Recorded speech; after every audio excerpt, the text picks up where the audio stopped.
Hello, and welcome to another week at the bungalow. Pipework this week. Structural engineers' drawings are out, and we've had to work out whereabouts we can mark or whereabouts we can drill through the joists. So as far as we're concerned, we're anywhere between 750mm from one side and 1200mm. So it gives us about a 400mm just over gap where we can drill through. So we're drilling 32mm holes, which gives ourselves plenty of space for our 22mm pipe. And we're doing our holes about 100mm apart. So it gives us plenty of tolerance against what is allowed in the structural drawings.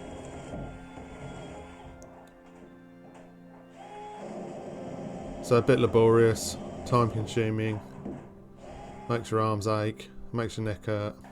But we're drilling through all of the joists and then threading the pipe through. So this is we've got 4 holes in this bit of ceiling, 2 of which are the flow and return for the heating system, which is mainly what we're doing today, or mainly this week. And there's a couple of hot and cold water pipes that run. We loop round. These go to the 2 ensuite bathrooms upstairs and then finally to the bathroom downstairs from the boiler, which is going to be located outside the wall of the kitchen. And that's the spacings laid out there on the joist. So next room along, and it's more drilling.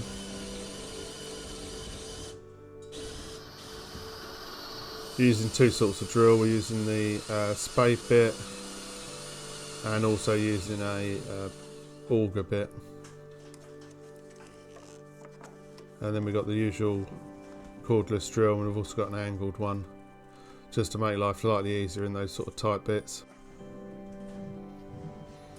So these are the heating pipes that will be running down to the radiators. So from the 22 we tee off into 15mm. So where we run along the joists, pipe clips, just hold it into place, stop any sort of rattling or banging. It's not too much of a problem as far as previous experience as far as this poly pipe is concerned, but it just makes it nice and neat. And there you can see, so from the central running through the middle of the kitchen, we're running out towards the radiator. So most of the radiators downstairs are going to be the sort of tall salt, running floor to ceiling, and then so we're running our 15mm pipe all the way down the wall.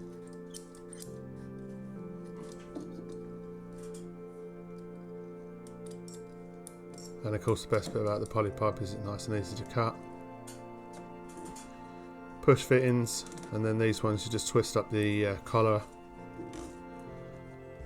tightens it up and stops you accidentally pushing the collar around and it popping off,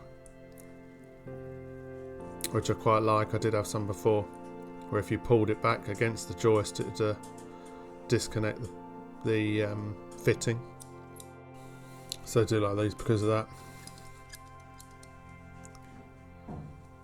So the reinforcer goes in, fitting goes on, and then we just twist it tight.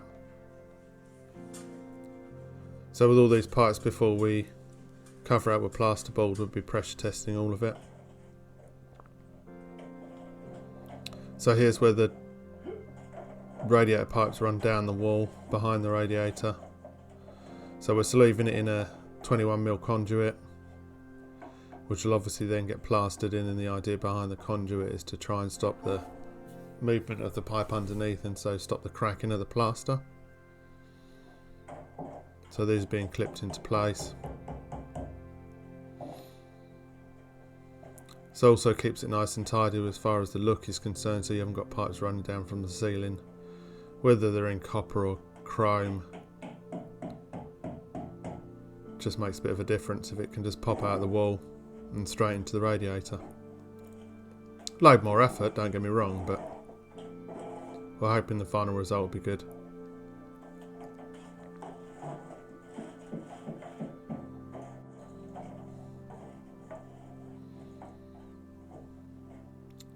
Bit of research was done with regards to this. There seems to be lots of schools of thought as to how to stop this, how to stop the pipes cracking the plaster. And we shall report back as to whether this one works or not. But this is the one we're going with. This one makes the most sense in my head because it allows the pipe to move inside the conduit. And there you can see the results. So at the bottom there'll be a couple of elbows put in once plastering's done.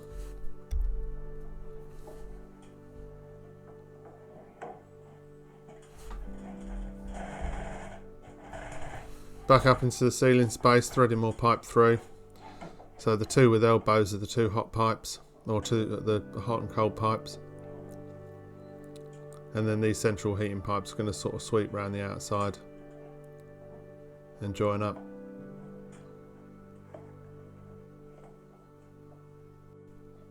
I think the advantages of the plastic pipe are obvious when it comes to threading pipe through like this. Just an absolute ball ache as far as doing it with copper.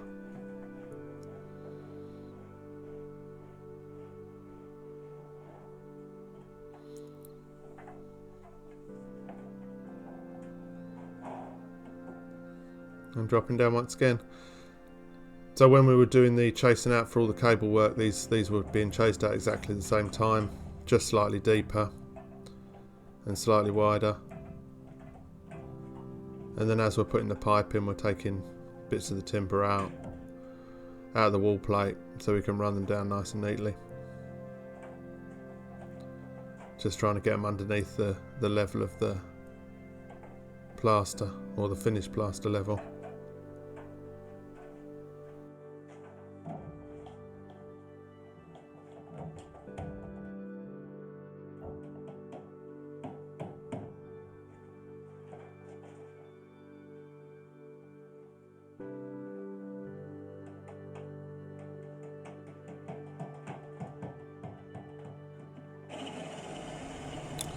So a bit further around in the loop that we're doing, more drilling, then you can see where that angled drill just makes life so much easier.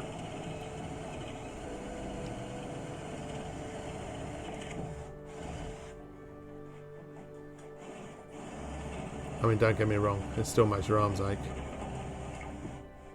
but nevertheless.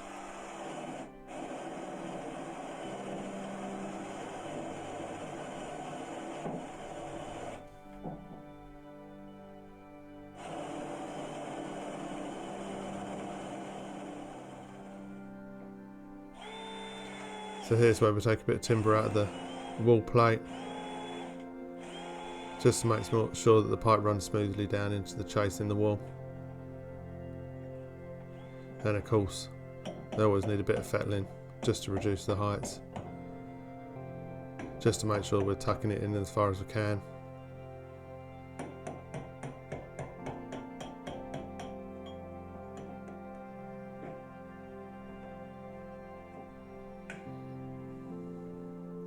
That's the big benefit to the plastic. You can sort of put these joints in even after you've run the tube, so you can run the main run, and there's enough flexibility in them to be able to tuck them in after the event.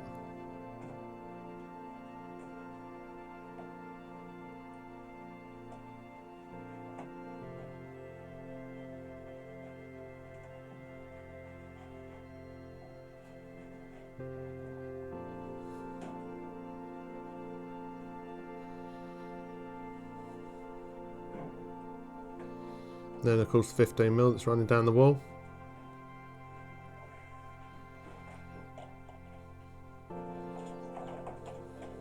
So I think we got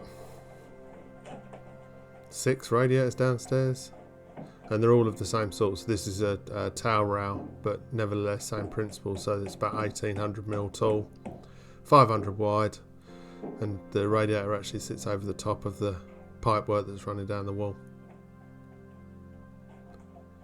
And it is nicer working with the block work rather than the brickwork, because things like your clips stay in the wall properly or get a decent fixing. We'll also be, before the plasterers arrive, running some aluminium tape over the top of these pipes, just so they can be detected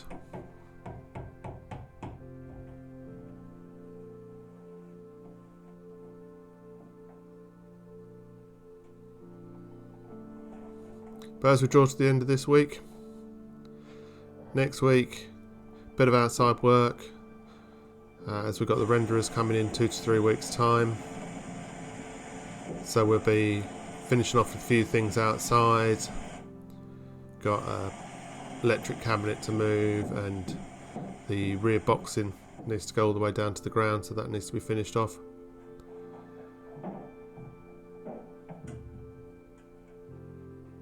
So as always, I thank you very much for watching, and we'll see you again on the next one.